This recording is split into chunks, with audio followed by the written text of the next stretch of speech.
person. Okay, are we live now? Yeah. Yeah. They can't Who's get it in? until we actually go live, and I just saw live pop up on my screen. It said meeting is now streaming live, so maybe they can see it now. Says on YouTube recording. Oopsie. Okay, there's Chief.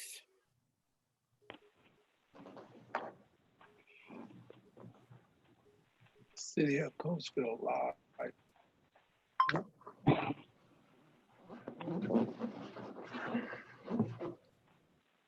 Hey, Chief, Yep, it's there. Hey, everybody. how are you? Hi, Chief. Okay. I'm looking Hi, at Chief. y'all. I got it, Jackie, on my YouTube. So Look. Wow.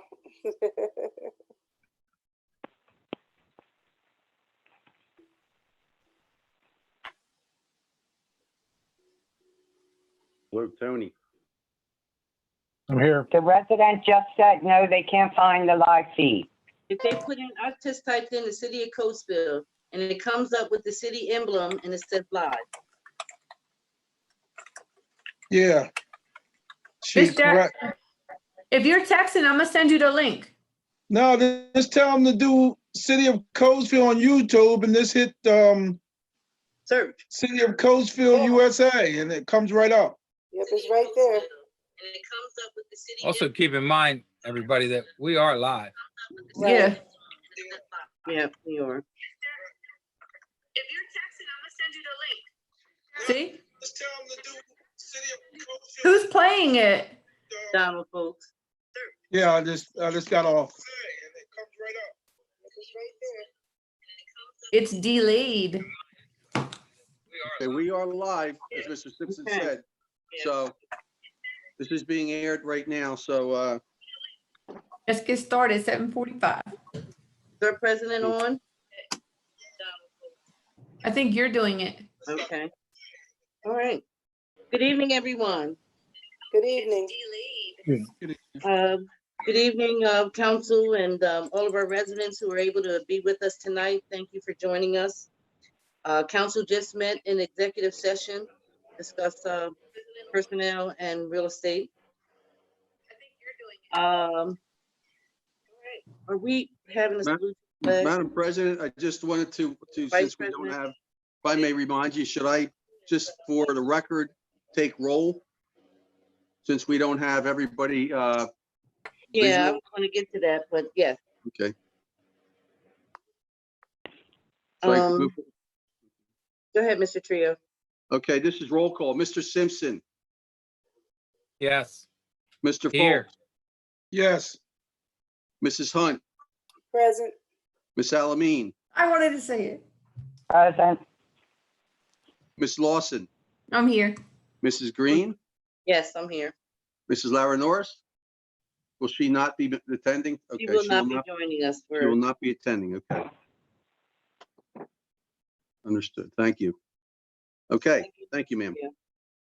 so we can call the more, meeting to order. Can we have a opening prayer by, Councilman Folks?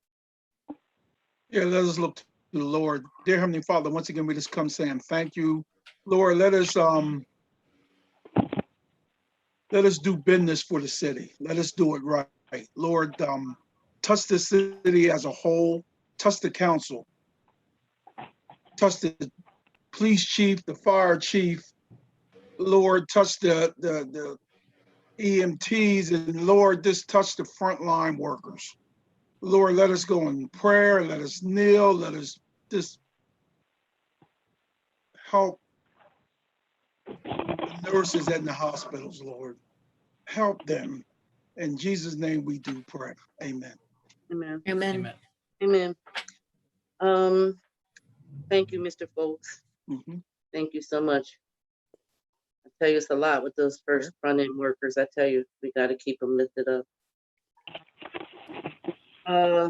So I guess moving on to our, to start our meeting, we would first like to have the approval of minutes.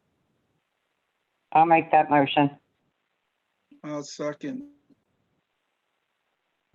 Okay, I have a Motion by Ms. Alamin, second by Mr. Foltz.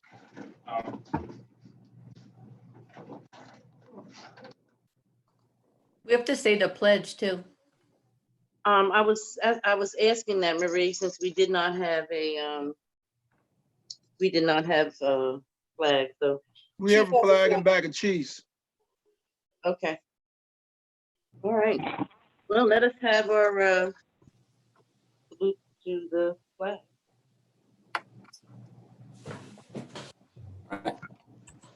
I pledge Pledge allegiance Allegiance to the flag flag Of the United United States States of America, to the republic, Republic for which it stands, Stands. one One nation, nation, under God, God. indivisible, all, with Liberty liberty and justice liberty for and all. justice for all. Thank you. So sorry. So can we go back and get a motion to approve the minutes? I made the motion. I do have a motion from Ms. Alamin, a second from Mr. Foltz. Okay. Any questions on the motion? Can you poll council, please? Mr. Simpson, Yes. Mr. Foltz, Yes, Mrs. Hunt, Yes, Ms. Alamin, Yes, Mrs. Lawson, Yes, Mrs. Green. Yes, Thank you. thank you. Okay, approval of the accounts payable. Is there a motion? I'll make that motion. Whoa, Oops. that was a triple. I I'm heard good. Ms. Lawson, I'll second it. Mr. Simpson. Okay. Any questions on accounts payable? No? Okay. Full council. Mrs. Lawson, Yes, Ms. Alamin, yes, Mrs. Hunt, yes, Mr. Foltz, yes, Mr. Simpson, Yes. Mrs. Green. Yeah, Thank you. thank you. Additions, deletions, or modifications to the agenda? We have a couple, right? Yes, the discussion was to delete 6.2 fees and to add 6.6, which is the resolution to the Department of Community Development for 2020 Chester County Community Revitalization Program grant funds for improvements in the city of Coatesville, consisting of a parking garage for the Coatesville train station. That will be added as 6.6. I'll make that motion for those changes. second it. All right, Jason, Mr. thank you. Foltz. Okay, this is, okay, thank Can you. you pull council? Mr. Simpson, Yes. Mr. Foltz, Yes, Mrs. Hunt, yes, Ms. Alamin, yes, Mrs. Lawson, yes, Mrs. Green. Great. Yeah, Thank you. okay. All right, our next item on the agenda is presentations. Council has two presentations that we had approved at last council meeting. One to a proclamation to Mr. Ventnor Wright and a proclamation to Miss Geraldine Proctor. If we could have Ms. Lawson, would you be able to read, present the proclamation for Mr. Ventnor Wright?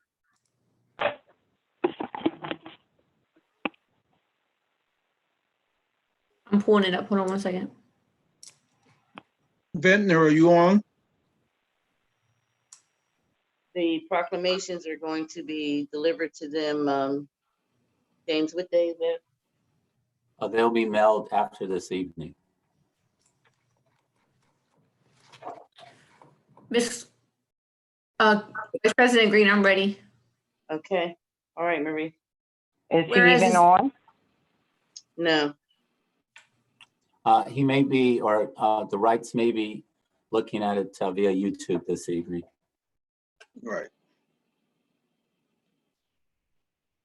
Do you want me to go ahead or wait? no. Yes, Okay. Ms. Lawson, if you could read the proclamation.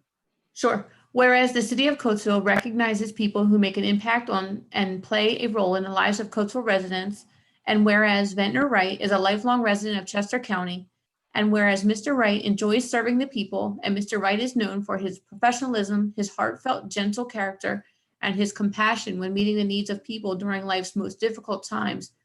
And whereas Mr. Wright is a licensed funeral director and embalmer, he is an active member of Christian Faith Fellowship Church in Downingtown, PA, Federated Funeral Directors of America, the International Cemetery Cremation and Funeral Association, and the Pennsylvania Funeral Directors Association. Served as the president of the Chester County Funeral Directors Association, and currently serves on the board of directors of the Fairview Cemetery Association in Coatesville. And now therefore be it proclaimed that the City Council of the City of Coatesville recognizes and salutes Ventnor T. Wright for his selfless, faithful dedication. Proclaimed and enacted the 5th day of May, 2020. And it's signed Linda Lavender Norris, City Council President. Thank you. Yeah, well deserved. Well deserved, Mr. Wright. We thank you for your service. We thank you for all that you do in our community as we present you with this proclamation. Our next presentation is a proclamation for the late Miss Geraldine Proctor. I hope that maybe her daughter or her son, her daughter Patrice Proctor, is watching this evening.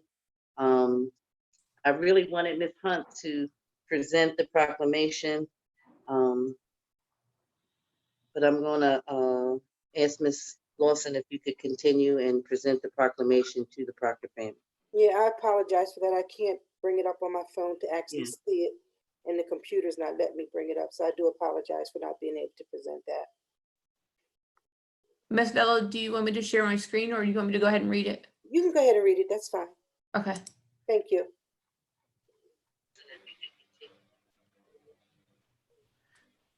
Ms. Carmen, go ahead and start. Yes, I'm sorry. It's okay. In recognition of Geraldine Bradford Proctor, whereas the City of Coatesville recognizes people who make an impact on and play a role in the lives of Coatesville residents, and whereas Geraldine Bradford Proctor was born April 7th, 1933 in Coatesville, PA, and whereas Ms. Proctor graduated from Mercy Douglas School of Nursing and obtained her status of a registered nurse, she practiced nursing care at Whittier C. Atkinson Hospital in Coatesville and retired from the Veterans Administration Medical Center in Coatesville. And whereas Ms. Proctor served on the executive boards of Coatesville Area Senior Center, Coatesville branch of the NAACP Youth Advisor, Coatesville Memorial Community Center, Parks and Recreation for Valley Township, and the Coatesville YMCA. And now therefore be it proclaimed the City Council of the City of Coatesville, in recognition of Geraldine Bradford Proctor, many contributions to our city and its citizens, we hereby express our deep appreciation for her dedication to the progress of the community and extend to her family our sincere sympathy upon her passing. Proclaimed and enacted the 5th day of May, 2020. Signed, Linda Lavender Norris, City Council President. Thank you. Thank you, Marie. And You're thank welcome. you also, Ms. Hunt, for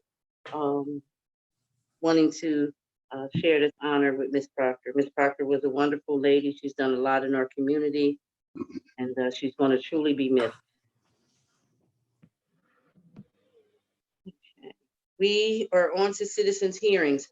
Now, the way that our citizens' hearings are being conducted now, the residents are permitted to send in an email. Is that correct, Mike? Yes. Can you explain the process? Yeah, a resident who has any questions can send in emails to the city via info@coatesville.org. And we will process that. We'll have the questions reviewed and answers sent out immediately. So that's how we can quickly respond to those questions. Okay. Okay. So if anybody has any questions or any concerns regarding anything that is on the agenda or any other item that's not on the agenda, please send in an email and we will promptly, city administration will promptly respond to you. Thank you so much for your participation. Mrs. Green, the public is also able to submit comment by letter addressed to City Hall Okay, if they don't have access to email. okay. Thank you very much for that clarification, Mr. Verway. You're welcome. Again, you can submit it by mail if you don't have access to email. And again, we thank you and we welcome any concerns or any questions that you may have. Okay, we are on to regular action items. First action item is receive and consider second reading and adoption of an ordinance authorizing a bank qualified lease purchase financing agreement with BB&T for the purchase of 3 police cruisers, a pickup truck, and 90 parking meter heads. I'll make that motion. I'm sorry, Ed. I'll second. Mike, can you elaborate? Yes, this is the second reading of a bank lease process that we had entered into. It was bid to 3 banks. BB&T was the selected low bid bank. We have had experience with them. We do have other financing with that institution. And this, as I said, is a second reading. The first reading was done by council at the last regular council hearing. So this will close the requirement for a ordinance being passed. Okay. Any questions from anyone? Yeah, I do. So if we're approving the lease purchase on the police vehicles, the lease on the police vehicles, does that mean we're getting rid of 3 police vehicles then? We're actually getting rid of police vehicles and 2 other. There's police vehicles that are marked police vehicles and also non-marked vehicles that are used by the investigative unit.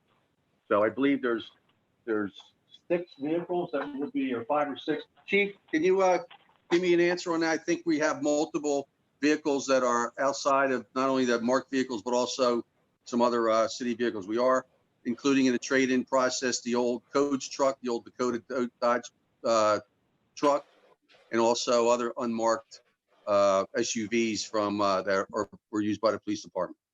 So it's actually, we're trading in vehicles for value as opposed to rebidding them out. You have to unmute yourself, Chief. Sorry about that, Marie. Thank you.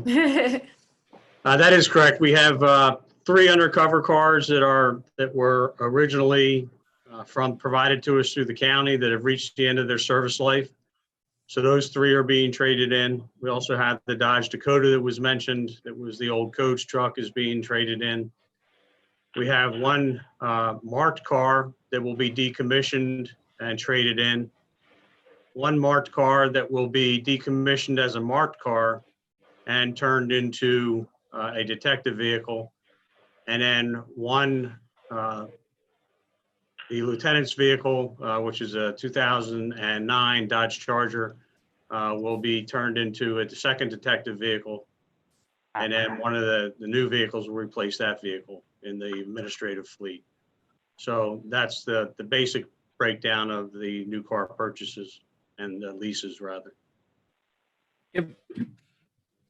So then it's not a 1-for-1. It's going to increase the overall leases. Well, we're actually going to decrease. We'll be actually decreasing our total fleet size because we're getting rid of 3 unmarked cars that were through drug forfeiture, drug seizure in the district attorney's office, and an additional marked unit traded in. So we're actually reducing the size of our fleet. I mean, I understand that, but what I'm saying is typically when we have 3 leases that are expiring, we get 3 more. Right. Now we don't have 3 leases that are expiring. We only have what, 1 or 2? Well, the vehicles that are being traded in, their leases expired 2 years ago. So they've been paid off, and I mean, the one's been paid off probably for 8 or 9 years. And then the other 2 marked cars, their lease has been paid off for probably 2 years. Okay. Okay, Mike, can you poll council? Yes, ma'am. Ms. Lawson, Yes. Ms. Alameen, Yes. Mrs. Hunt, Yes. Mr. Folks, Yes. Mr. Simpson, Yes. Mrs. Green. I apologize. I did not get the motion in the second on that. That was, I'll make the motion. I think I'll it was make the Mr. motion. I thought think it it was was already- made by, I It's thought it already was filed. made Ms. Hunt. Okay, Mrs. Hunt. Okay, thank you. Who was it? I Wasn't didn't it make a you, motion. Marie? I had Ms. Lawson, Mrs. Hunt. No, I didn't That's what- second. I didn't second. It was Okay. me, Ed, and Miss Jackie all said at the same At time. the same Oh, time. Yeah, okay, it I'm was- sorry. Yeah. I thought it was Ms. Hunt, okay. So who did we have? I'm sorry, I apologize. I seconded it. Who I was the seconded. original motion? Me. Marie, Got it. All right, great, thanks. Miss Lawson, I'm sorry. Okay, great, thanks. It's Okay, so hard to do on the computer. yeah. I know, right?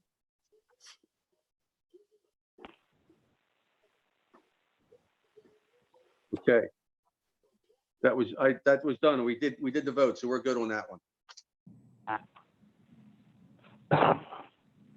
All right, let's move on to 6.3.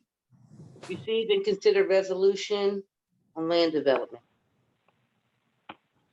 I'll make that motion. I'll second.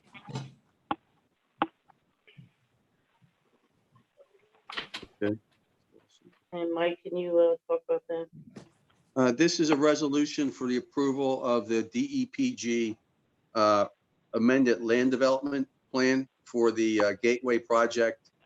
There really was no changes from the previous application in size or scale of structures or square footages. It was to amend the site plan to provide for a dumpster enclosure in the eastern area of the property. And it required adjustments of about 2 to 3 spaces, which were moved on the site within the parameters of the ordinance. The property does conform with those requirements and has gone through the planning commission process. They have recommended approval, as well as the staff. So this is a resolution prepared by Mr. Verway to memorialize that approval. Okay. Can you poll council? Any questions on it, anyone? Nope.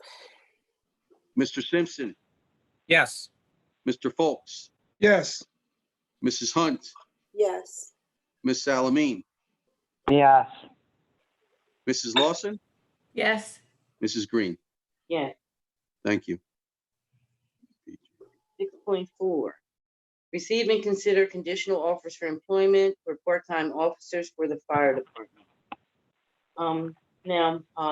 Mike, do you have Mr. Trio, I'm sorry. Can you read those names there for, Yes.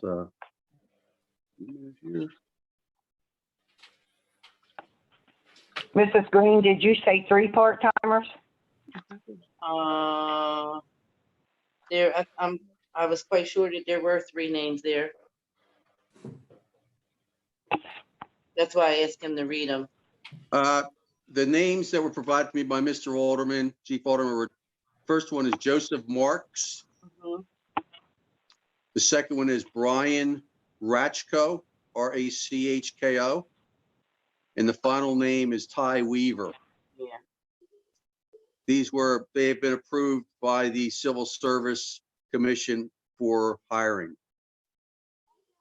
Now, have you talked with Gary regarding these? Are these 3 hires going to meet our needs as far as the appropriate hours that we need for part-time? Yes, he's re-interviewed them. He's told them the hours that are required and they've agreed to those hours. They'll be monitored closely. So, Mike, when you say hours that are required, that is a number of hours, but were they could be required 4 hours, they could be required 5 hours, but are there specific hours given to them, which is what we've requested to make sure that we're covered throughout the day and the night? Not just required hours, but the specific hours that we need them. Has that been laid out? Yeah, well, they will have to work the shifts that they're assigned to. There's shifts that, Okay. That's what it's I'm not looking short hours, it's just wrong use of hours. It's more or less the shifts that the full-time personnel don't work, the part-time people fill in those hours that before any overtime to the full-time career firefighters can go for overtime. So these 3 additional firefighters will help defer any issues that we realistically continue to have with overtime. This will be a So benefit. which will mean we will not see any full-timers with overtime, correct? To the best, I don't think we say I hate to that. say never, but to the highest extent, the part-time will fill the hours that will prevent the full-time gentleman from having additional hours. And I don't think we could say never see Yeah. overtime, because you don't know what the situations are gonna come. We pray to God that we don't have a massive use or need, but I don't think we could say never see that. Yeah. I think that's too broad of a range to say that. Especially when it comes to firefighters. I mean, Exactly. not like it's No, a different department. Yeah. We should not have excessive overtime. exactly. I agree with that. Yeah. Okay, so the motion is receive and consider conditional offers of employment for part-time officer Joseph Marks, Brian Ratko, and Ty Weaver for I'll the make fire that department. motion. I'll second.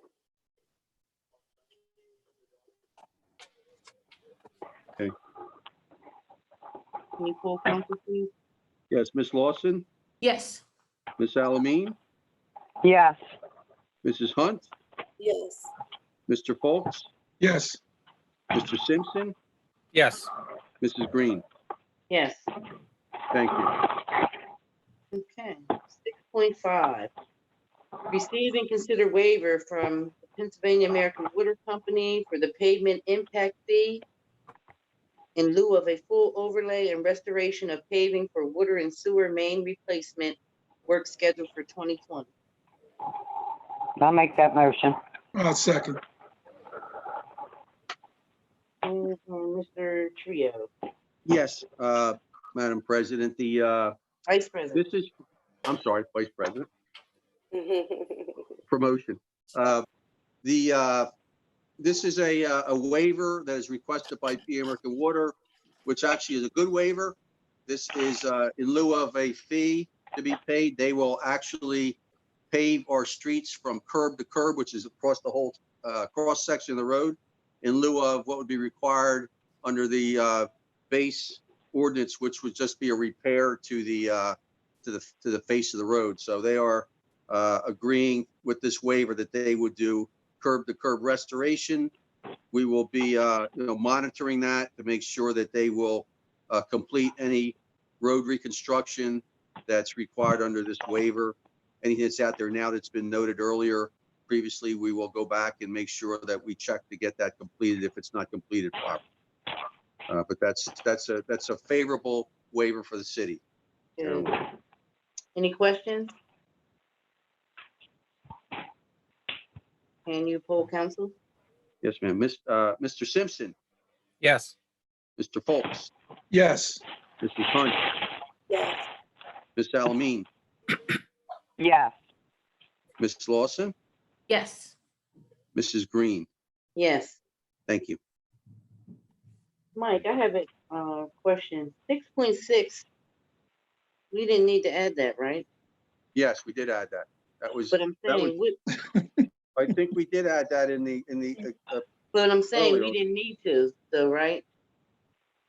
Because I what mean, as is, far as the number, I mean, yeah, 6.6 is what? well, that would be a new one. We didn't at the time, we didn't, we got rid of number 6.2, but we just added 6.6 for the resolution. We can simply place Oh. it in 6.2, but So I it was thought, yeah, 6.3, I thought that was the resolution. That's why I'm saying that. well, that was the resolution that we approved for the DEPG project. So, okay, so what was 6.6? This is a resolution for the council to approve a grant application, to support Oh, a I'm grant sorry. application for the station. I can read that. If you'd Yeah, like me to. okay. Okay. This is a resolution of the city of Coatesville, Chester County, Pennsylvania, supporting the filing of a grant application with the Chester County Department of Community Development for a 2020 Chester County Community Revitalization Program grant funds for improvements in the city of Coatesville consisting of a parking garage for the Coatesville train station. Whereas the city of Coatesville, in pursuing a 2020 Community Revitalization Program grant for improvements in the nature of a parking garage to be constructed in the vicinity of the Coatesville train station, and whereas the city has advertised a public hearing to be held on March 23rd at 7:30 p.m. prior to the city council meeting to obtain public comment on such application, and whereas the city of Coatesville, in support of the aforementioned CRP grant application, and passes this resolution to authorize the city manager and other relevant and necessary representation of the city, including the city council president, to sign all necessary documents for the grant application referenced previously. Now therefore be it resolved that the council of the city of Coatesville, after public meetings and considered public comment, it's filed that the council supports the grant application to be constructed in the vicinity of the Coatesville train station, and requests the grant application be submitted to Chester County Department of Community Development. The council for the city of Coatesville confirms that Michael Trios, city manager, and or other relevant necessary city representatives, including the city council president, are authorized to execute and file the appropriate forms with the Chester County Department of Community Development for the grant as referenced in the resolution. In witness thereof, whereof the council of the city of Coatesville has adopted and enacted this resolution this date of 2020. That's the resolution. And just a little background on that, Mrs. Green. This was originally submitted with the grant application because of the lack of the COVID. The COVID pandemic came in and we were limited on meetings and other additional hearings. So there was a placeholder placed in the grant application, which was being done by every municipality that was applying for grants to allow the grant to be processed. So this is basically filling in that placeholder to allow the CRP money to be dispatched or be allocated to our train station project. That was a long one. Now take a breath. Okay. All right, so can we have a motion for the resolution? I make that motion. I'll second. I'll second. Okay. Any questions on it? Can you poll council, Mike? Yes, ma'am. Ms. Lawson, Yes. Ms. Alameen, Yes. Mrs. Hunt, Yes. Mr. Folks, Yes. Mr. Simpson, Yes. Mrs. Green. Yes. Thank you. I think we should have closed action items on the agenda. It's not there. That Yeah. would be sick. Mr. Trio, if you would just wait 1 second, there's a question we're trying to resolve regarding a prior motion. I'm not sure which one is being referenced, but it's my understanding there was some question whether there was a proper motion filed. Mr. Logan, do you know what item number that was in reference to? I'm checking right now. I'm going back. Give me 1 moment. Can we ask who's inquiring? Where is it coming from? It's coming from Ruth Ann. Was it 6.3? There was a little, that's the one that Marie and Ed, there was a little confusion on who made the motion. The land development for DePetris. That is the one. You're correct. Yeah, so that was, yeah, Ms. Lawson made the motion. Mr. Simpson was the second. Okay, is that? Yeah. Assume that's clarified to everyone's satisfaction? It is. Yes. Okay, thank you. Thank you. Can we get a motion to close citizen action items? I'll make the motion. I'll Second. second. Okay, so that was Ms. Hunt, Ms. Alameen. Okay, Mr. Simpson, Yes. Mr. Folks, Yes. Mrs. Hunt, Yes. Ms. Alameen, Yes. Mrs. Lawson, Yes. Mrs. Green. Yes. Thank you. Discussion items. Any discussion items for meeting minutes? Yes, the discussion about Unity Day, Grand Prix, Is that under meeting minutes? not meeting minutes, no. Just discussion items. Okay, there's, all right, so you want to add that on there? Ms. Alamin? Yes. Okay. Let's put it up, I guess. Does anybody have any, discussion on meeting minutes, though? No? Okay. Well, Ms. Alamin, since you brought that up, do you want to talk about it? Yeah, so, because of where we are currently at with COVID-19 and us currently, we are still in a red zone and under our lockdown has been extended by the governor until June 4th. And, I guess best case scenario at that point, we would move to a yellow status. So I just personally think that we should cancel those items due to the fact that some of our contributors are being affected and won't be able to contribute. And I think that we should cancel those events. Anyone else? Well, I mean, we can cancel those at any time, correct? True. Why would we do it now? Why don't we wait till we get closer to both events or each events and then make a decision then? Well, Community Day, we have to make a decision because we usually start planning, we're supposed to start planning in January. We're not. I mean, to wait too long for Unity Day, we're going to have a lot of people wandering and there's a lot of things that we need to get set now, food vendors, applications, things like that. Right. I Well, would've and put I that understand in that, for all but of I them. think everybody understands the situation that's going on right now. And I'll be honest with you, if this thing lifts and we're able to have Unity Day, that's going to help bring back this community. Be it whether it's a partial Unity Day and it's not the full-blown thing, but I think if we just go ahead and cancel it now, I mean, we have plenty of time to cancel these things. I mean, but to cancel them now, you know, we could go ahead and wait till June before we cancel Unity Day. You know, we could wait till July or August before we cancel the Grand Prix.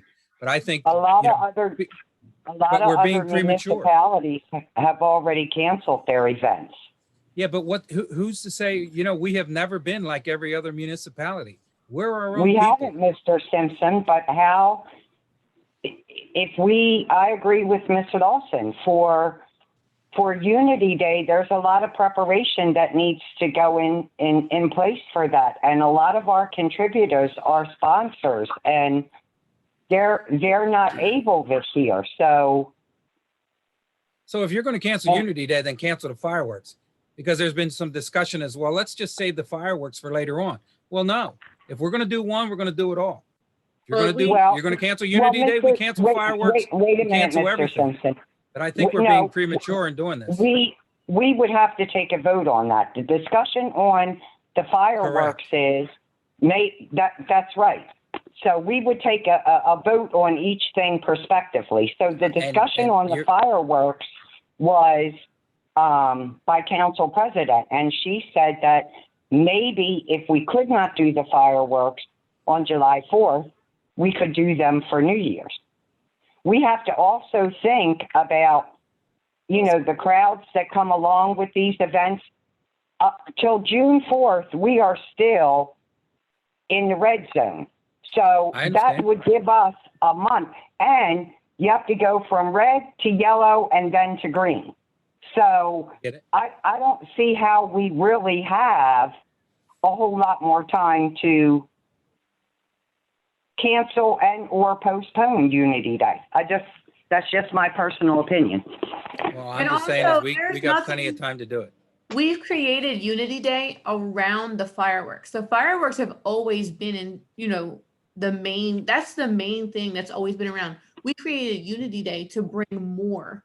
So to say that we can't do one without the other is not necessarily a thing.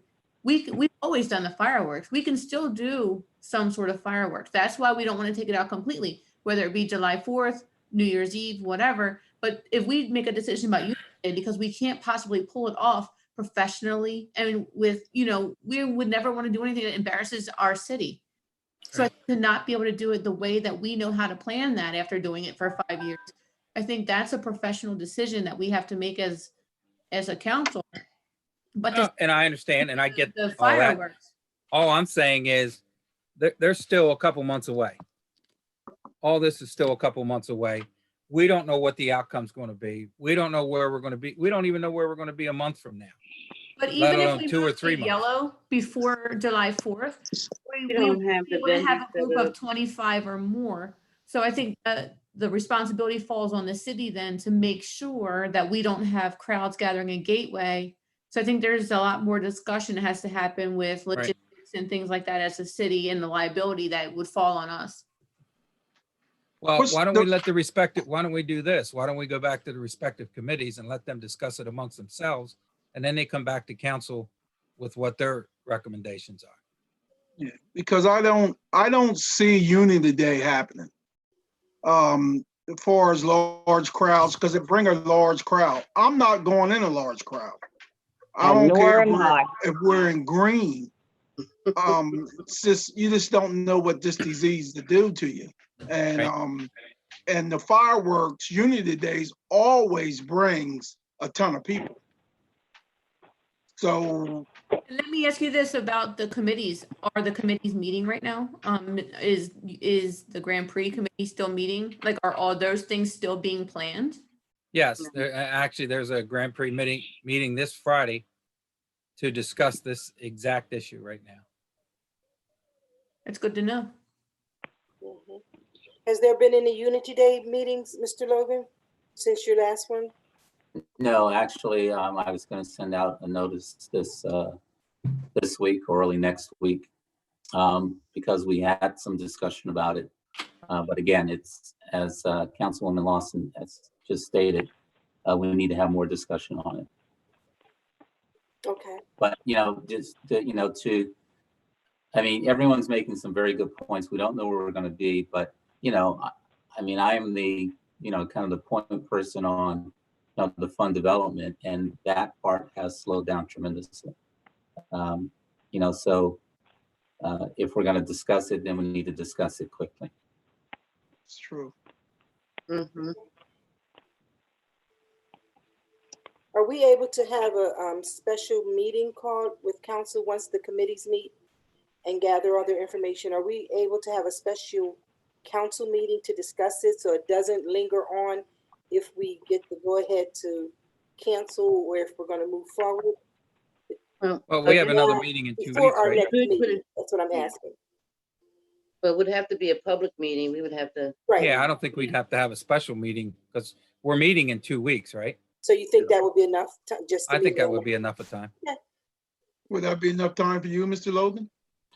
Yeah, I can send out an email tomorrow morning to, I mean, Zoom does make it nice because most people are available now. Mhm. Yeah, right. Okay. Anything else on that? The Um, next item, Well, Okay. can I just add one thing since Councilwoman Alameen brought up the Unity Day and other events? We also probably tonight if we can, and maybe this is something that we can just put out for discussion and make a decision on the 25th. But we also have, the special events in our parks. We do have several applications that have requested to host events in the park. There's a couple of outdoor events, like a run. And then we have the consideration of splash pads. I think all of those warrant some discussion and decision by at least the next council meeting. And the Jazz Fest that we hold each year. Mhm. Right.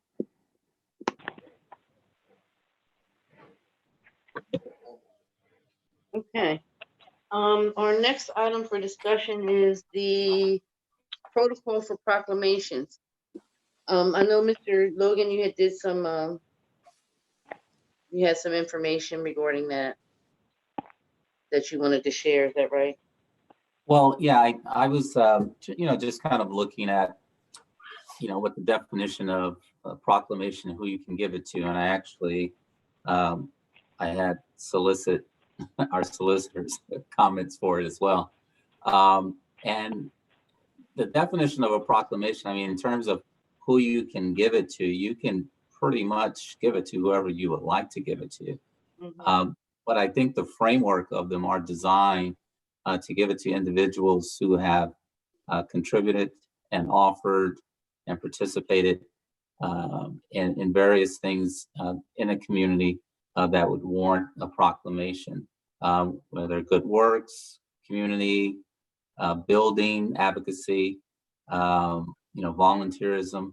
I mean, it's really up to you all to decide that, but that's kind of the framework of it. So moving forward, my recommendation would just be, if we need to come up with a particular criteria for proclamations, then that's what we should do.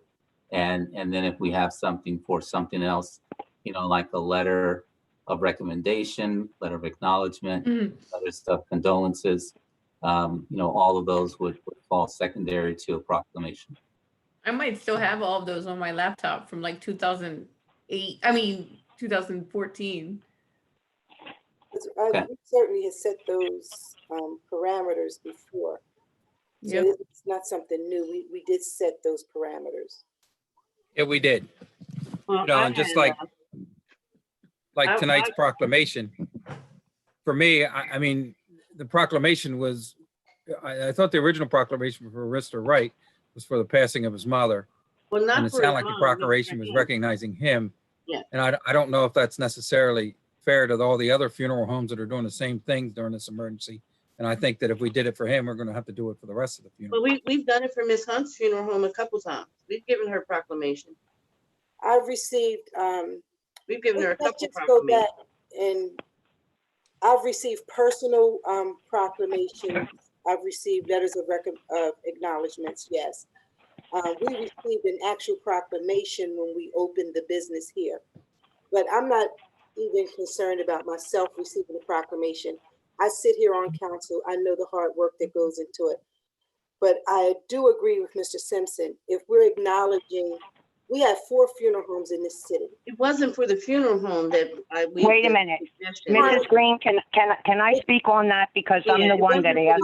Well, excuse me, Ms. I'm Allen. the one that. I was speaking at this moment. I She didn't has the cut you floor. off. I think I was speaking. I'm simply saying that we have 4 funeral homes in the city that are hard at work during this most difficult time. And if we're going to acknowledge one, then I do think we should acknowledge the others.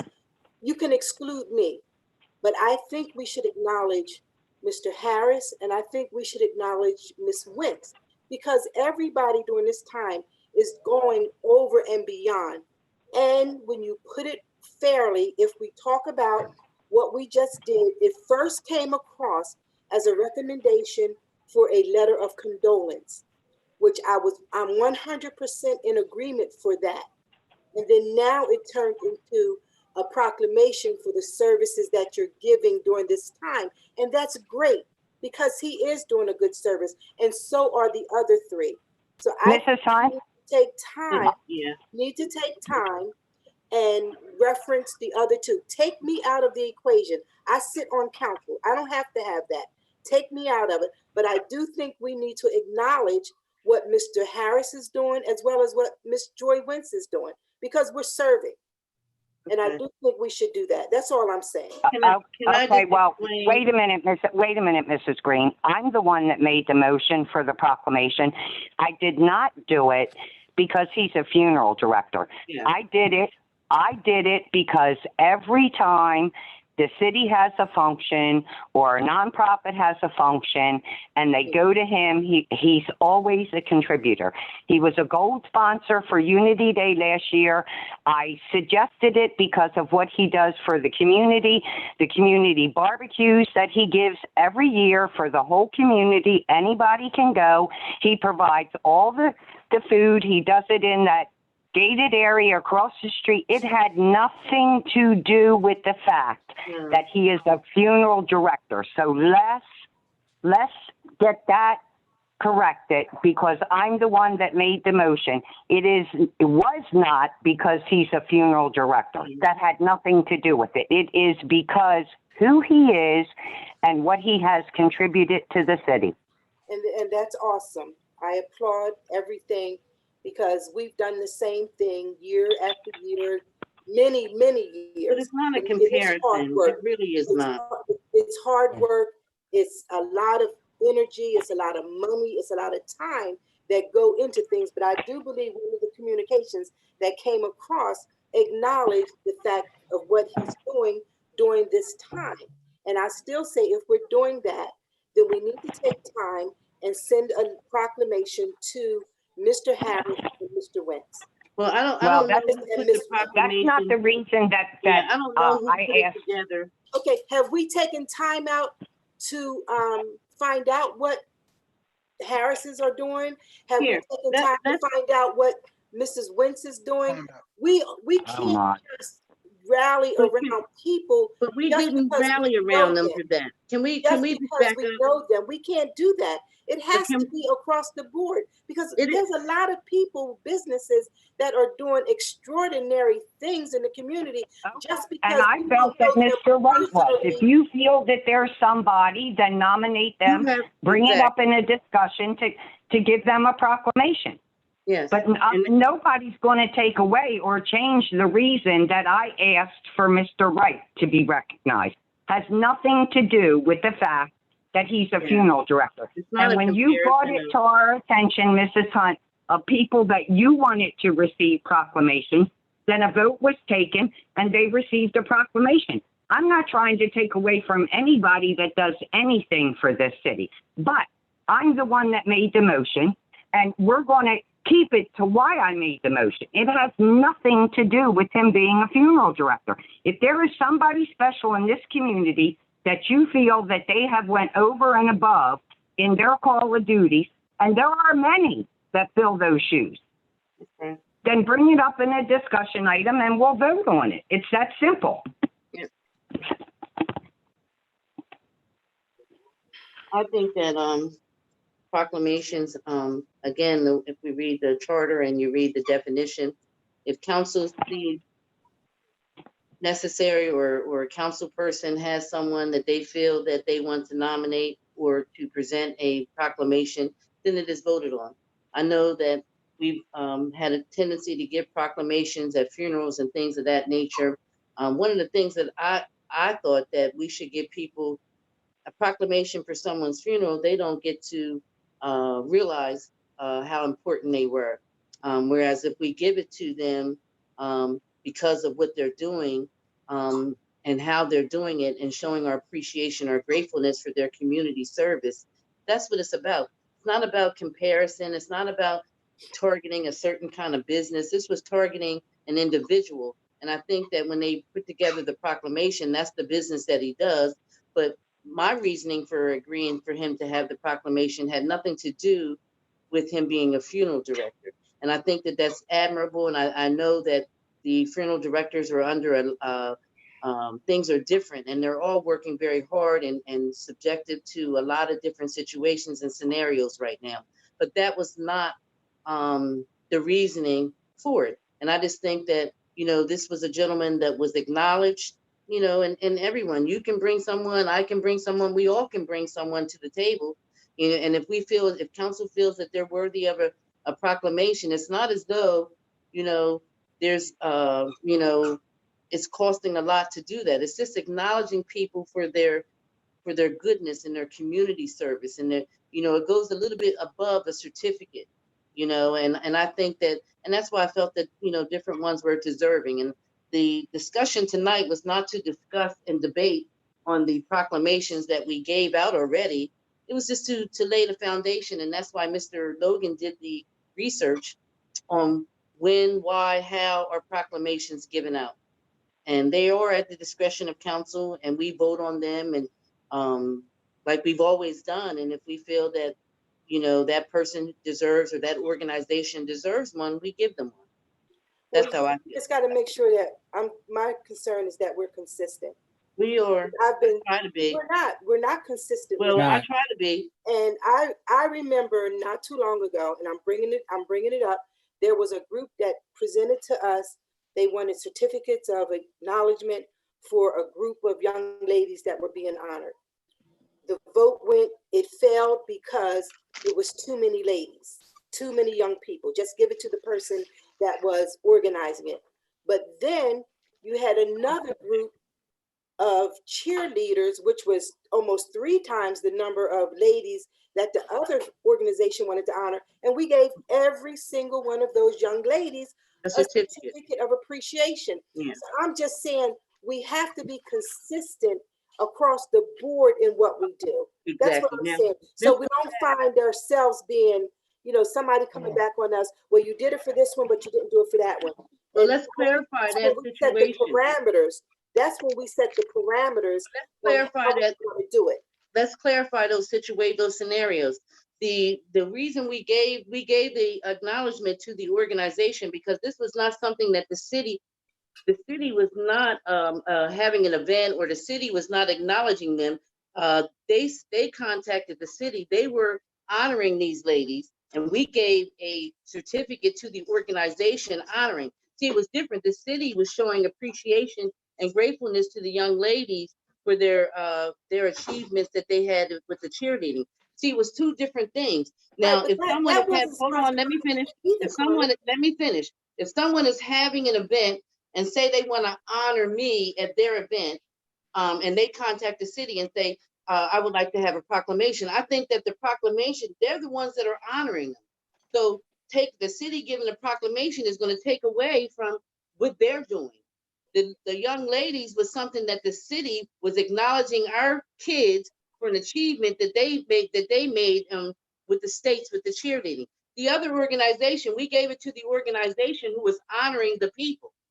We weren't honoring them. That particular organization was honoring them. And I think that that's what the difference is.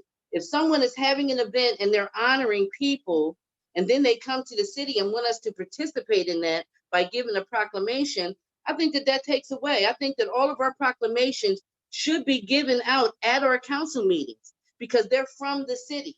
Not, you know, the only ones that we should be giving out in public like that, I think, are for like the NAACP organizations, or in big organizations like that we go to that particular event. But I think that our proclamation should be given out at our council meeting, coming from the city, not to another organization to give to someone being honored by that organization. Okay, so how many proclamations have we given out from the city, not requested by an organization? 9 out of 10 times when we give out a proclamation or any type of certificate, it's because we're approached about that person or that group being acknowledged. And then we go ahead and we decided to do that on our own. So it's not the city that's always giving out the proclamations. Now, if we want to change, but you can if we want to change it and make that the criteria for giving it, then okay. Just for but that example, is the criteria. If we look it up, that's what it is. But we don't follow it. But I've never come to council and said, okay, I want to give this organization a proclamation. I've never done that, and I've been here, and different ones have come on more than one occasion and gotten proclamations for this group, this church, that church. That's my point. That's the point I'm making. 9 out of 10 times when we give one, whether it's a certificate of recognition or whether it's a proclamation, it's because another organization is acknowledging that person. And that's the part that I don't agree with. Or that group. So yeah, and that's the part I don't agree with. So that's what I'm saying. If we're not going to do that, then we need to put that in and make the criteria to meet what we're going to do. But it has, what I'm simply saying, and I'm not arguing, I'm just simply stating the facts that again, we have to be across the board Exactly. to make I sure agree. it's clean. That's all I'm saying. And that's why we're having this discussion. And And that's that's why good. Mr. Logan looked it up to Okay. see. And All I agree that I personally think that all of our proclamations should be given at our meetings, and they are coming from city council. When you go to a different place or a different church or this organization, someone else is carrying a proclamation for, we don't know what, I don't agree with that. I think that they should be given out at our meetings. And again, unless it's an organization, for instance, we go to the NAACP banquet and we present them with a proclamation annually or something. But I believe that council has the right to nominate a person that they feel that is deserving, and they should invite that individual to our meeting. And our Right. proclamation should be given out at our meetings. But how do we, and we can get off of this, but how do we It's up to you. decide? No, how do we decide that we'll go to the NAACP meeting and we'll present this? I'm just using them as. To their banquet or whatever. Okay, but now Rotary calls and they're having their banquet. Well, and they do yeah, a proclamation. same thing. We would do Same that. thing. Yes. Okay, just wanted to Yeah, make sure same that thing. we're- I was just we're using across the the board. NAACP as an example because I know that we do that Mhm. every year. Right, and we have to be across the board. I'm just saying, we have to do it right and across the board. And it's not always somebody we know. It's not always somebody No. that we're affiliated with, because that's when it starts looking like, Exactly. what are we doing? We have to make sure and that we're looking into it. And I would still like to, revisit and look into sending even all of our front-end business owners that are here in the city, not just funeral directors, Yeah, but even if it's not a proclamation, a letter of thank you Exactly. for the services during this time. That's That's right. the point I'm making. That's admirable. And I want to make it clear because I know we're public. I am not against Mr. Wright at all. Mr. Wright is not my competitor. He's my colleague. And we share with each other. So I'm not against him having a proclamation. I'm simply saying that we have to make sure that we keep things in content. And I know one of the communications that came across, it stated for the services that he's doing during this difficult time. And I'm just saying, if that was the mindset with it, then we need to acknowledge the Harrises and the Wentzes. Yeah, I think it was That's how all the I'm saying. proclamation was Okay. written. Yeah. Okay. Okay, I do understand. Okay. But I agree that we do have to be across the board, and the consensus is, because you may come across an organization or an individual that you may feel that is worthy of a proclamation, and you bring it to council. The same thing, Mr. Simpson may come. So it doesn't mean that it has to be somebody that I know and that Right. it's about the council person, that representative who feels as though that this individual is worthy of a proclamation. Mm-hmm. And it comes and it gets voted on. Anyone who's ever been submitted, I try not to not vote because it's important to you is why I would agree with it, or because it's important to the next person is why I would agree with it. So good And just to discussion. be clear, Not we an should, argument, we discussion. should help Ruth Ann though. If we're saying that it wasn't written properly, we have Yeah, to give her the in our intent and make sure that she has all the information that she needs. yes, that's It just correct. doesn't appear at City Hall. So and I was just reading them. I didn't have anything to do with them. I was Yeah. just a reader. No, But you're right. If we're gonna designate it for a certain thing, the language in the proclamation should reflect what we're giving it for. Right. That's what I'm saying. Okay, I agree. Yeah. I do agree with that. And then also for the record, since we're on it, then we can move on. I want to make it clear that I requested the letter of condolence for Mrs. Proctor. I did not request a proclamation. That came up in the conversation last week that we were having. But I am glad But she was that deserving. no, I didn't request it.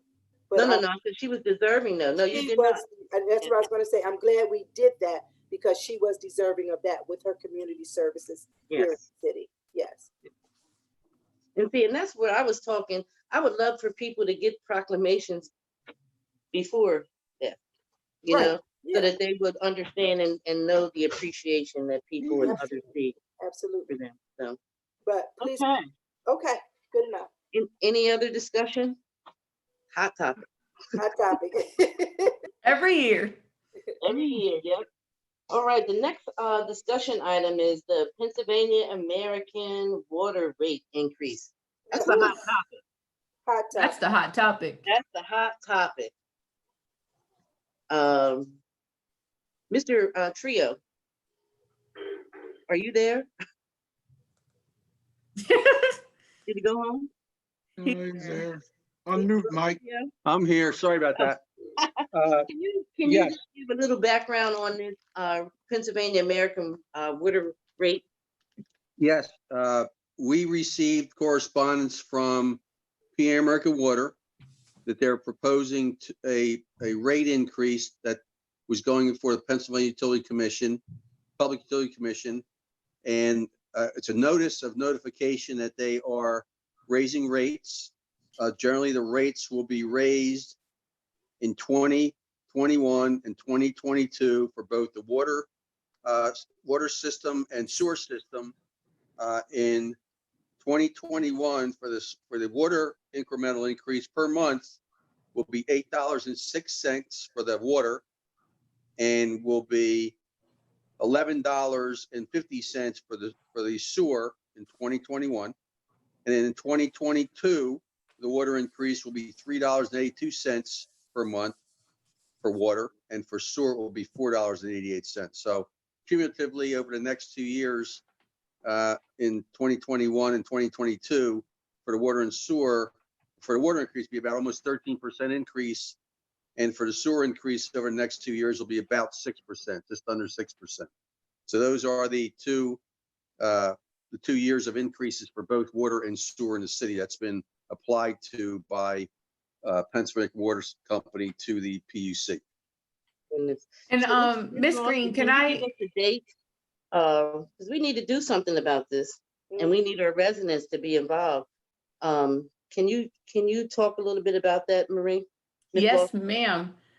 Everybody, since we're on the computer and you guys, whoever's watching this, you got an envelope or a letter in your mail, a rectangle like this. You probably didn't even realize what it was. You might have thrown it away as junk mail. In that letter is all the information about the rate increase and the dates. If nobody contests the rate increase, the rates could go up as early as June 28th, 2020. We need as many people as possible to write letters to the Public Utility Commission and say that you are not in agreement with this increase. And then they'll do an investigation. They'll have, just like we did before. And I can't even recall the date. Was it 2012, 2013? It's the same thing. They'll hold hearings like they did up at Rainbow. They'll ask people to speak. They'll have a hearing.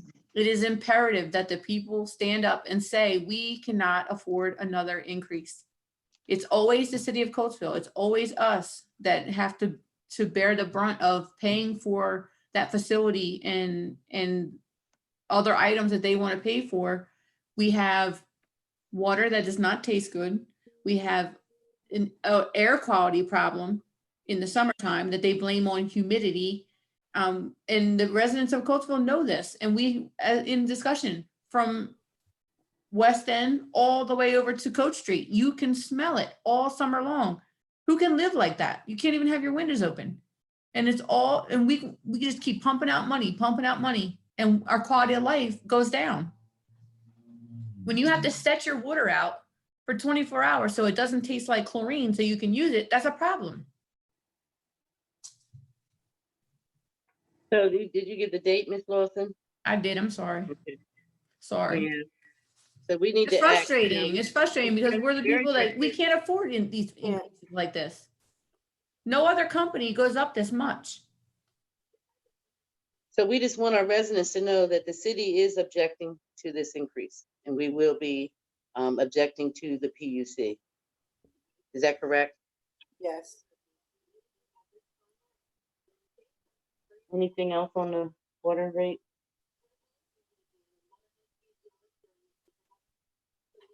All right, the next item there is the tax extension for the real estate taxes.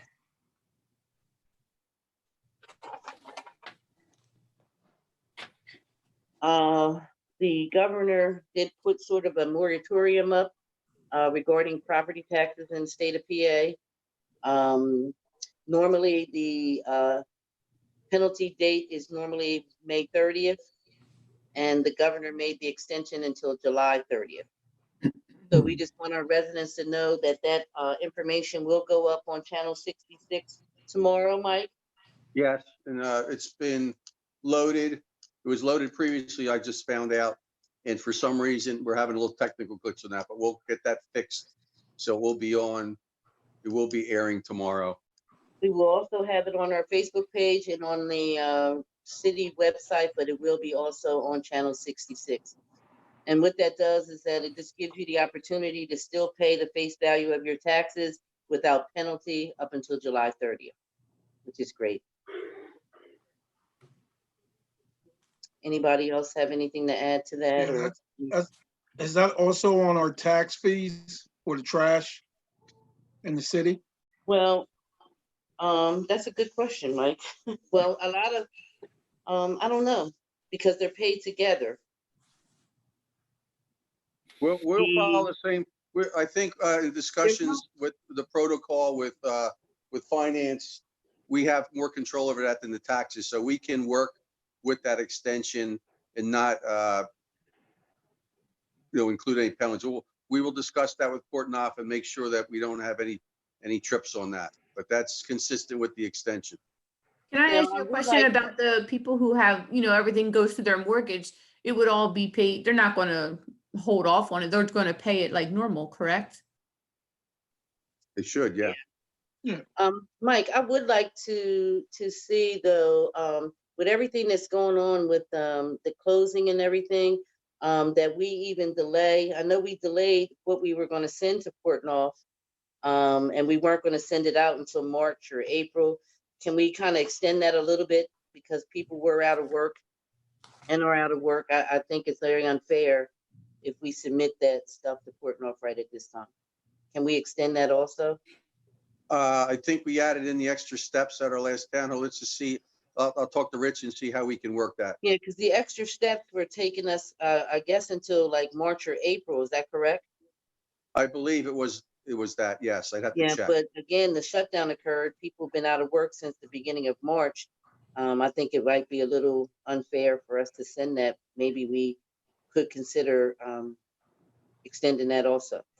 And Madam Okay. Vice President, I think we need to ask the question, has anything been sent out? But that's what I was getting at. It should not have been already. It should have been, but Have hasn't you been. Everything's following the protocol that was approved. I don't think anything did, but we'll follow up on that and get an answer. Okay, Thank you, Ms. Hunt. Yeah, yeah, maybe we absolutely. need to find out, yeah, if we've already sent it or We've not. already sent it, right? Okay. Okay, we're on to the solicitor report, Mr. Bearred. Madam Vice President, my report this week is fairly brief. I worked on some public utility issues on the city's behalf. I worked on some land development issues. I also reviewed some issues related to liens, taxation, and fee recovery on behalf of the city. Unless there are any specific questions, that is my report. Thank you, Mr. Bearred. You're welcome. And our next report is our city manager report. Thanks, Ms. Green. The report was included in your packet on Friday. As far as new items, the most relevant items is that we have received word from Chester County that the antibody testing is being conducted currently. It started last week for all the Chester County emergency management personnel, our city emergency management personnel, the police and fire, EMTs, and healthcare professionals in the area in Chester County and their families at the County Emergency Training Center in South Coatesville, as well as Longwood Gardens. This will be ongoing, and personnel are directed to the website to access test registration. And in discussions, I understand once that group of recipients or people will go through that, then it will be open to general public. It'll go ongoing. So according to that, you can anyone can go get antibody testing once the personnel go through the system. There is a website that I'll talk to Gary Alderman, and we can link that on our website for access.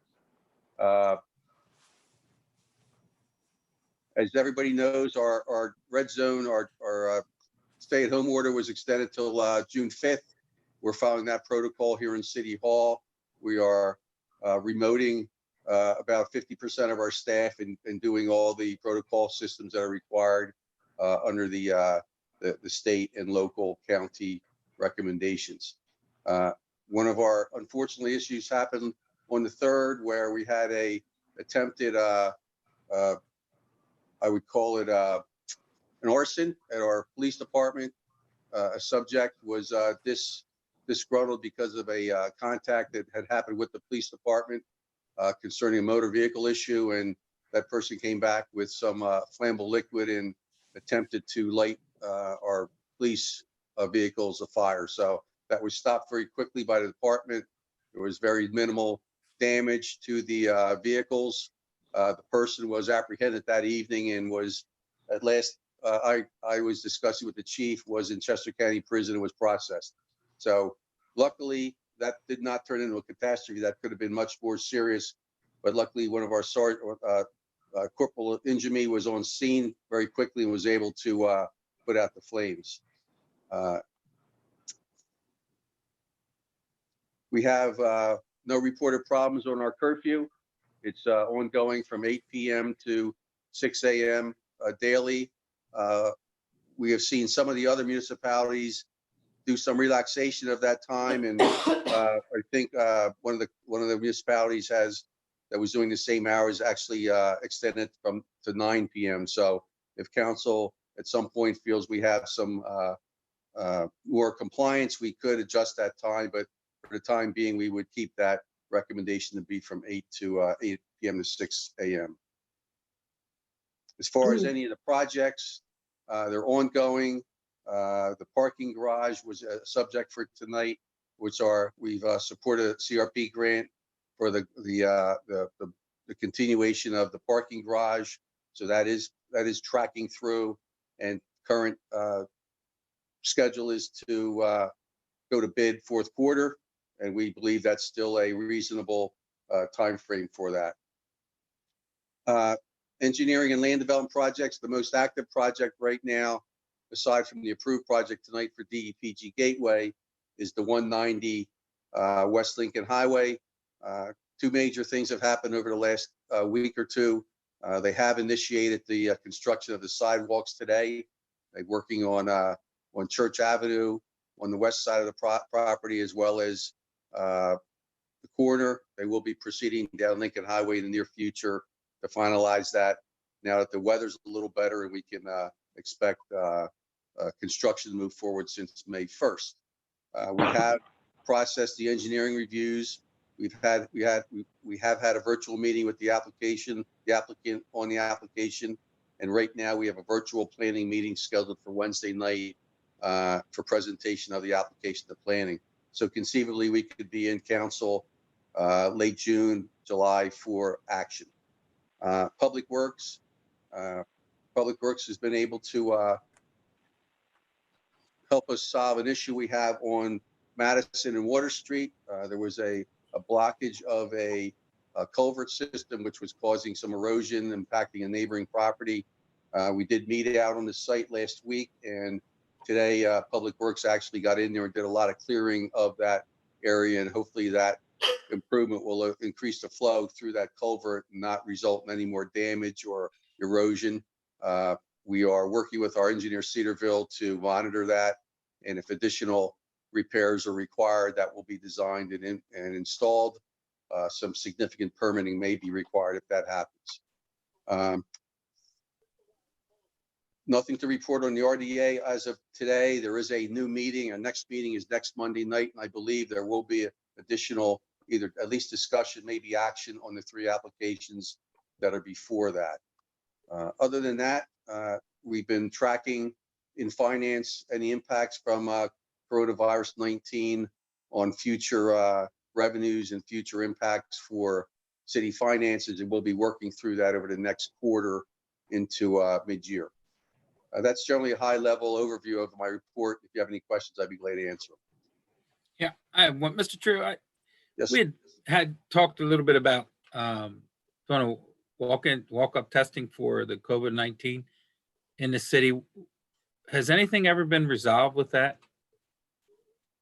I spoke to Mr. Alderman again, at Gary, and he had mentioned that there's still no indication that there's going to be any additional, regular testing. It's still, they're concentrating on the antibody testing.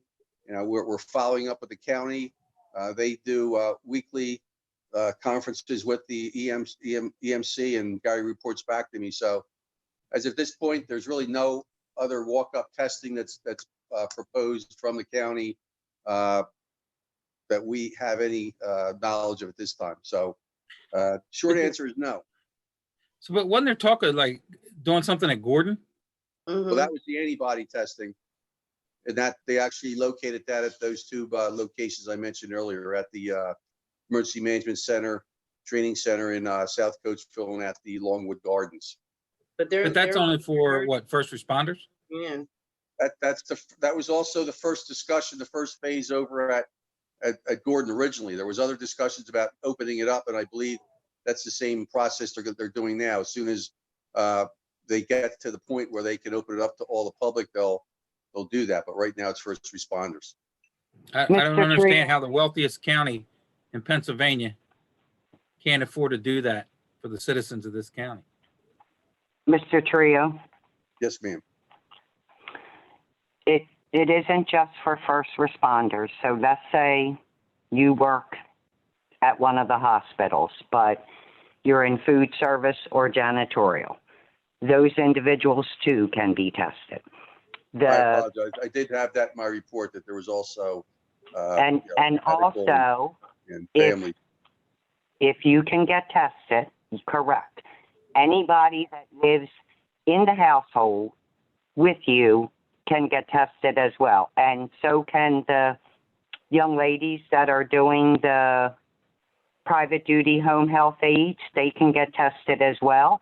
And my understanding is all the medical personnel is being tested at Longwood Gardens, and police are being tested at South Coatesville. Thank But you. nothing for the private citizens.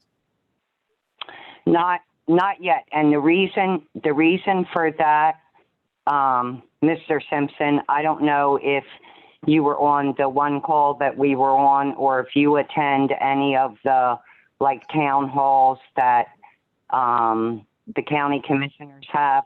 The state did not want to approve these antibody tests, so the county is footing the bill for all of them. And so will it eventually be opened up to everybody? Yes, but for whatever reason, the state did not want to approve it. So the county got the sites and the laboratories, so they're paying for the county. Chester County is paying for all of this testing to be done. Now, on TV, they were saying that you can get tested at Rite Aid. I mean, they're not free, you have to pay for them, but you can go to Rite Aid and get tested. Well, it's only certain Rite Aids, Mrs. Green. I don't think it has hit our area yet. I called 2 different Rite Aids right now. Rite Aid is doing it, but it's out in the Pittsburgh area. Okay. It's not in our area yet. Okay. Okay. Yeah, because it was a big commercial about it. Made it seem like it was all of them. You had to go Yeah, online and register. I got a text from them, so I called. But when you call, it's not. They didn't have any stores in our area. The closest one they had when I called, because I just wanted to see, if it covered our area too. The closest one I could find when I called was in the Pittsburgh area. Or Philadelphia. Yeah, there was. Okay, when I called, it was 3 weeks ago, and at that time, it wasn't in Philadelphia either, but it certainly may be now. Yeah. Mr. Trio, is that it? Yes. Is there any other questions for Mr. Trio's report? How about Mr. James Logan's report, Assistant City Manager? Thank you. I have just a few comments, and it's not so much in a report form, but these are just some things that, as Mike said, we were trying to move forward and operate as business as usual. But unfortunately, it's difficult to do that during this time. But I would like to just kind of acknowledge a few things that are going on in the city of Coatesville, which is part of the city's ability to rally together, support one another, and do some of the things that folks may not expect us to do here. And one of those things are it's what our churches are doing right now. The churches have been doing some outstanding work, feeding people, both members of their congregation as well as non-members of their congregation. So I just want to thank the number of churches that have been doing some outstanding work, helping families that do need food, providing those food bags and boxes for them. In addition to that, Bill Pierce, our next door neighbor over at the senior center, he's been doing some outstanding work. He's looking for volunteers to help him move some of that food over there. I take my hat off to him. He was out there in the rain the other day, setting up those tents and walking his dog at the same time. So he's doing some great work. He's feeding a lot of people. You drive up, your car is loaded up, and you can just drive away with a nice meal.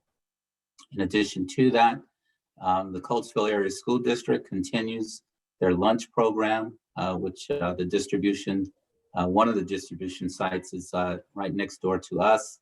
That's over at Gordon Elementary. There are two other sites, which I don't know the name of the sites. Councilwoman Lawson and Councilwoman Alameen, you may know the two sites.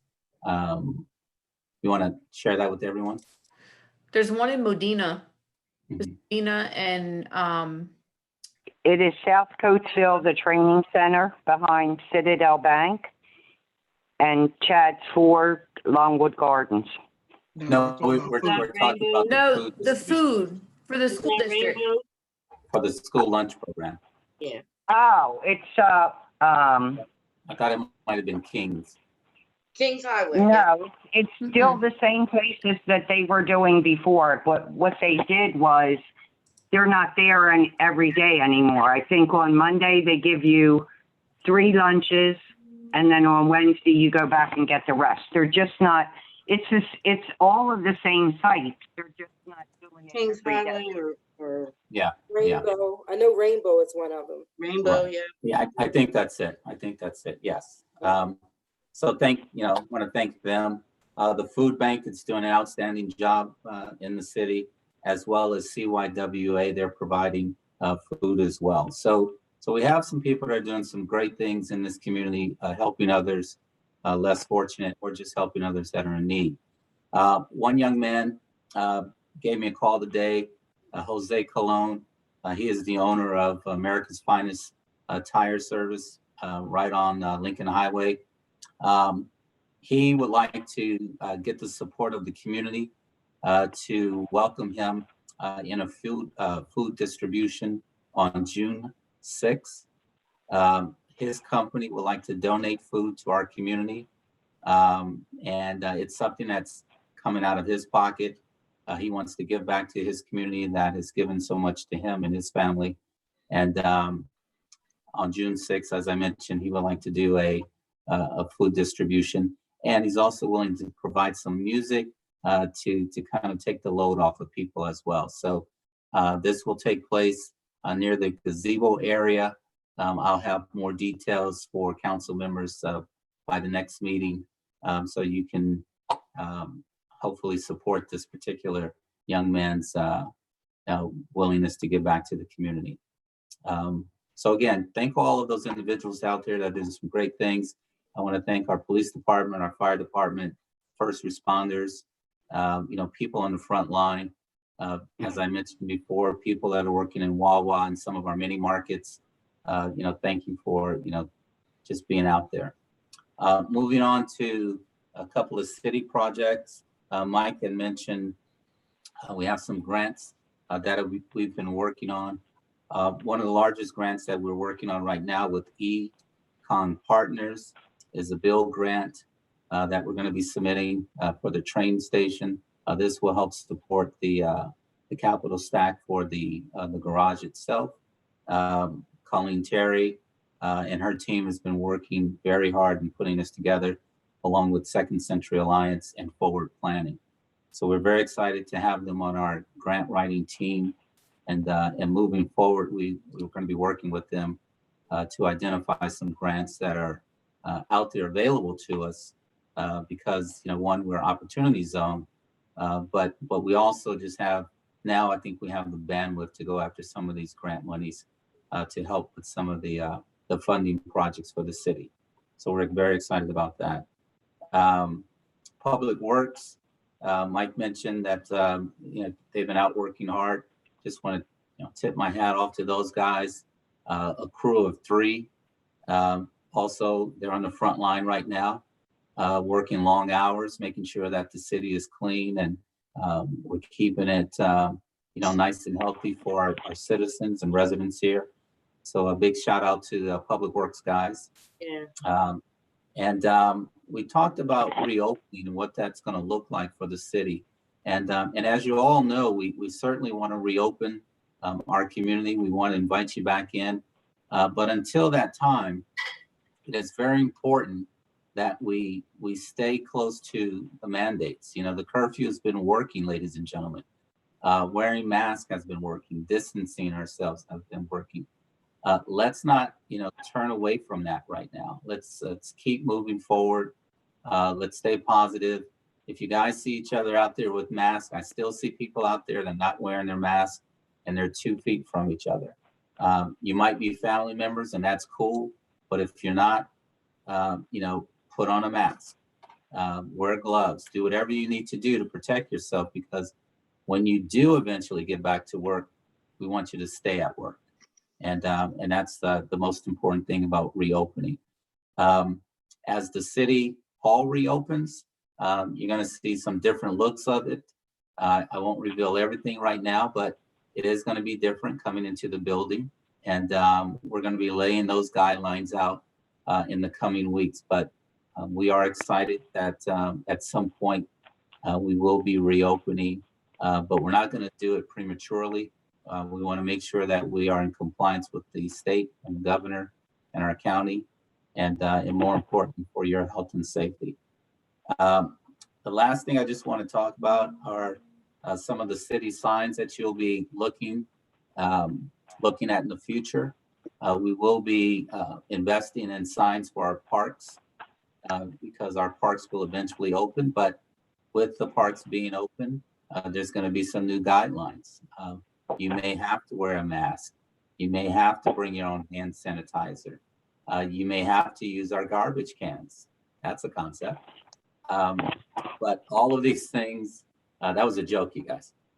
All of these things are important to make sure that your safety is in place, and the parks. We want you to go into the parks, but we want you to practice social distancing and things to keep you healthy.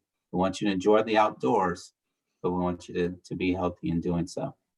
So again, all of these things are going to be coming down the pipe, and hopefully you all will support us in our efforts to protect the community.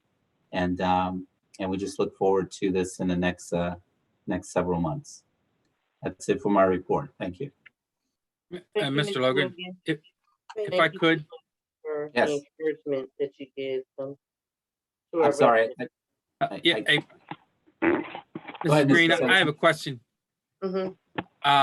One of the things that you talked about was the food giveaway that Mr. Cologne wants to do at his shop. I think that's a very admirable thing, and I think it's a good thing. What I don't think is a good thing is for him to play music while he's doing that, because that's going to want people to stay and gather instead of coming getting their food and then just leaving.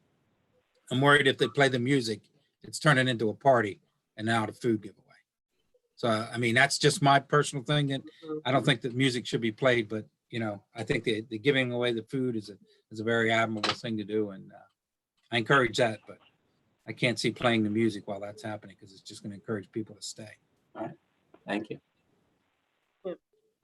That's a good point, Ed. Very good, yes. Mhm. We'll have them take the food and dance out. Right. There you go. Do we have a report from Rich? Is Rich on? I can give a few updates on a few topics. First Hey, is, Rich. hi, on the solid waste, the current year 2020 solid waste, it should be and will be aligned with the decision on the real estate because it is on the same invoice. So, and they both are paid to Keystone. Second is 2019 solid waste. Nothing has been transferred to Portnoy. It is retained in City Hall through the finance collections. Third, 2018 and prior, Portnoy is delaying their collection efforts. They're communicating, but not taking walk-in business, and they are following up on payment plans, but they are not actively pursuing those 7 steps, if you will. On the real estate side, you talked about earlier, July 30th. I would just technically amend that to be July 31 because that happens to be the Friday at the end of the month. And regarding rental licenses and business licenses, in the spirit of all of this COVID adapting, administration is working through delayed steps on the collection process and the due dates, backing them up to be similar to what's happening to the real estate and the solid waste. And that's my report for this evening.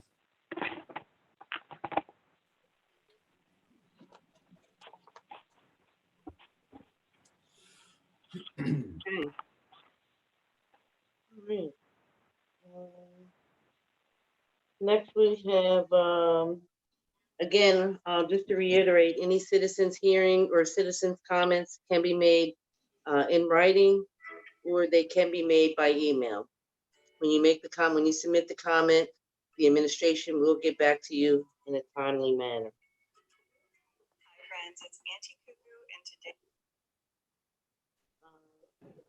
Do we have any special events, Mr. Hogan?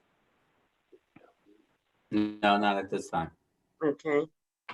I lost my agenda. So are we on,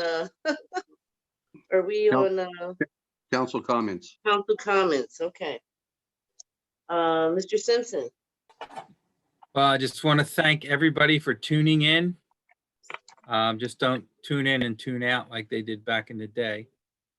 Tune in and stay involved, stay healthy, practice social distancing, and we will get through this thing. It takes a little bit more than this just to shut us all down. Yeah. And, thanks for tuning in. Mr. Folk? Yeah, also, just want to thank you for tuning in. Keep praying for the city. Pray for the ones that lost the loved ones, and just wash your hands, stay safe. Don't go on the crowds. Don't take it home to your parents and grandparents. Be safe. Thank you. Thank you, Mr. Folk. Ms. Hunt? I too want to thank everyone for spending the evening with us. And I echo my colleagues to just encourage you to stay safe, adhere to the mandates that have been put out. I just want us to continue to pray for each other, pray for our country. Yeah. And today I was watching the news and I see where there's another caveat, if you would say, to this virus that's now affecting the young children. And 3 babies have died in New York. So this thing it's just a beast of a whole new level that we have no way of living. So please, I know it's hard to not be able to gather, especially with your loved ones. Yesterday was Mother's Day. Everything had to be scaled down. But please, just adhere to what has been put forth, because we will come out of this. But we want to come out of it with all of us Yes. still here together. So again, I thank you for coming and spending this evening with us. And again, please just be safe. Thank you to our administration for your dedication and the work that you're doing to keep the city running even through this. Thank you so much. Welcome. Thank you, Ms. Hunt. Ms. Lawson? Muted myself. See, I muted myself and then I forgot to turn it off. I too would like to thank everyone for being online with us. This is definitely a different way of doing council meetings, but I'm hoping at the same time that a lot more people can be involved since you can do it from home. There are some things that I just want to remind everybody. Everyone's already spoken about COVID, but our census, please, please, please, while we're all home, do your census. You can do it online. The city of Coatesville, we win when you do your census. It's all comes down to funding and grants. So please just take the 5-10 minutes that it takes to do that, fill out that information. It's very easy. If you don't have your letter that came in the mail, you don't need it. You just type in your address. It'll give you a number. You can do it that way. It's very important that everybody in the city does their census. It affects us for the next 10 years. So it's very important. The other thing I wanted to speak about too, we all speak about, being sick and, COVID and social distancing, but I want people to also think about mental health. These being in the house and being isolated is very hard for a lot of people. So there are resources out there. The county has plenty of resources. The United Way has resources as well. Today I saw a flyer for the United Way, and there were, you can literally just text a number on your phone. It's a completely anonymous, and you will get help. If you feel that you need anything like that, please reach out. You can call or text 211 and you can receive help confidentially from the United Way. It's so important that you take care of yourself, self-care during this time. It's easy to social distance. It's easy to put gloves and a mask on, but you have to take care of your mental health as well. And I just want to, to say thank you to Mr. Logan and Mr. Colon. Mr. Colon and his father have done a lot for this community, and not just here, but you'll remember when they did a drive for Puerto Rico when they had the hurricane. This is all the same family, and they're all about giving back and giving to those who need. So I just appreciate all of that effort that they're putting into it. And when you were saying about the music, it is definitely people will gather if there's music, but at the same time, I think that it kind of lightens the situation. And I think to a lot of people, music is a cure and it's a way to the soul. So I think that maybe something in that way, but not a whole party. So that's all I have for tonight, and just thank everybody who's continually on the front lines for us. Police, fire, nurses, the people, even our grocery store workers. I appreciate them going to work every day so that we can get what we need. Thank you. Ms. Khadijah, I just want to thank everybody for tuning in tonight, and echo what Marie said about the census. The census is really important, and it does affect us for 10 years. That's how we receive federal funding. And so that helps educational wise, the kids. So I think some people are misinformed about the census, and, they thought that the information was being gathered for one reason when it's actually being gathered for another. And so everybody needs to fill it out, because you only get the opportunity every 10 years to do it. And if we don't fill it out, we're not going to get the funding that we deserve to get.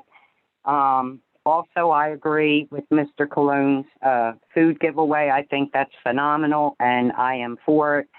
I am against the music, even though I do agree with Marie, and I think music is very soothing to some people. I also think it will gather people, so I'm very much for the food giveaway, not for the music playing. I also wanted to mention that there is a Coatesville Community Diaper Drive on Wednesday, May 13th from 3 to 6 p.m. you must call to pre-register, and the number is 610-383-0930. So if you know any ladies that have, babies still in diapers, please pass that information on, because, the grocery stores are out of a lot of things right now. And there'll be no contact. They'll pull up. It's kind of like the dog food giveaway that they had at the high school. You pop your trunk, they put your diapers in. That's the reason for the pre-registration. And so I just want everybody to know that we will get through this. But if you don't have to go out, don't. Stay home, stay safe. If you do have to go out, wear a mask, social distance, wash your hands a lot. And if you're in need of a mask, you can call the police department. I think that they still have some to give out. I'm not 100% sure of that. Maybe Chief can say whether or not they do. But let's just all stay safe, and together we'll get through this. Can you announce that phone number one more time, please? I'm sorry, for the diapers? Uh-huh. Yep, 1 second. It is 610-383-0930. And they just have to call and pre-register? Well, they call and register. They reserve their diapers. When they call, Okay. they'll say, what size they need. And, I think this could be helpful to a lot of ladies, because I've seen a lot of people post that when they go in the grocery store, there's no diapers, there's no formula. And, a company was kind enough to make a very nice contribution. And so anybody that's in need can get diapers for their babies. Thank you. Thank you, You're Khadijah. welcome. And that's it for me. Hope everybody has a great night. Yeah, thank you so much. You too. Thank you. And Ms. Hunt, I tell you, when you brought up the other, I forgot what they call that's the strand that is affecting our children. Very, very serious. We just got to be in prayer. I tell you, this thing is real. We got to wear a mask. We got to, wash our hands. We got to disinfect. We got to really practice social distancing. And there's a lot of families that are really affected by this pandemic, financially, still waiting on their unemployment, not having income coming in. And there's a lot of different programs out here. If you go onto the county site, the Department of Human Services has begun accepting applications for families whose incomes have been affected by the COVID-19. And the applications are being accepted until June the 12th. And you have the opportunity to receive a grant for up to $800 to help during this time, and it's something that, there's so many programs out here, but I just thought that this was something that was really great. It's not a big a long application, not so detailed. They're really trying to help people make it through this difficult time. So the Department of Human Services, if you go onto the county's website, and it's just the Department of Human Services for COVID-19, and fill it out. You have until June the 12th. They're accepting applications as of now until June 12th. So again, I just echo what everyone else has said. We just got to continue to be safe. I'm grateful to our administration, our police officers, and everybody who works in City Hall for all that you do. Mike and James for keeping us informed, keeping our residents encouraged. We just got to be safe. So thank you, everyone. Thank you, residents, for coming out tonight and tuning in to Zoom. Again, whatever questions you may have, you can put them in the form of an email or put them in writing, and you will be responded to very swiftly. So again, I thank you all for coming, and just have a great night. Be safe. Thank you. I make a motion to close. Second. All right, Mike, you still there? Yes, I am. Ms. Lawson? Yes. Ms. Lawson? Ms. Alameen? Yes. Mrs. Hunt? Yes. Mr. Pope? Yes. Mr. Simpson? Yes. Mrs. Green? Yes. Thank you. Thank you. Thank you all. Everyone have a good night. Adios. Night, Yeah, everyone. bye. Good night. Yep.